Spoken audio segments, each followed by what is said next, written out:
వెదురుని పురాతన పద్ధతిలో ఉపయోగించే దశ నుండి ఆధునిక కాలానికి అనుగుణంగా నూతనంగా అభివృద్ధి అయ్యే వివిధ ఉత్పత్తుల ఆవిష్కరణ దిశగా రైతులు వ్యాపారుల నైపుణ్యం పెంచుకోవాల్సిన ఆవశ్యకత ఉంది అని chief conservatory of forest BSN Murthy అన్నారు.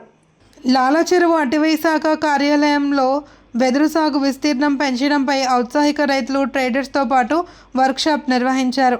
ఈ సందర్భంగా ఆయన మాట్లాడుతూ వెదురు ప్రాధాన్యతను ప్రతి ఒక్కరూ అవగాహన పరుచుకుని వెదురు పంటను పెంచే విధంగా తయారవ్వాలి అని పిలుపునిచ్చారు.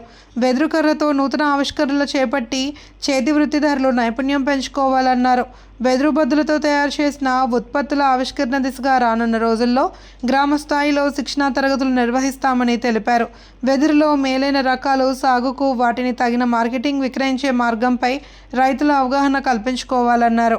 అకాడమీ డైరెక్టర్ విజయ్ కుమార్ మాట్లాడుతూ వెదురు ఒక చెట్టు జాతి క్రింద పరిగణించడం వల్ల రైతులు చాలా ఇబ్బందులు పడేవారని, అటవీ చట్టాన్ని సవరణ చేసి వెదురు చెట్టు జాతుల నుండి గడ్డి జాతిగా కేంద్ర ప్రభుత్వం చట్ట సవరణ చేసిందన్నారు.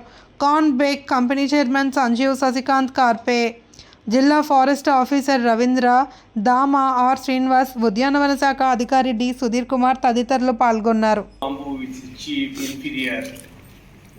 And our minister was telling us that instead of power plant, cement plant, steel plant, bamboo can give employment to more people, and this is the material for future.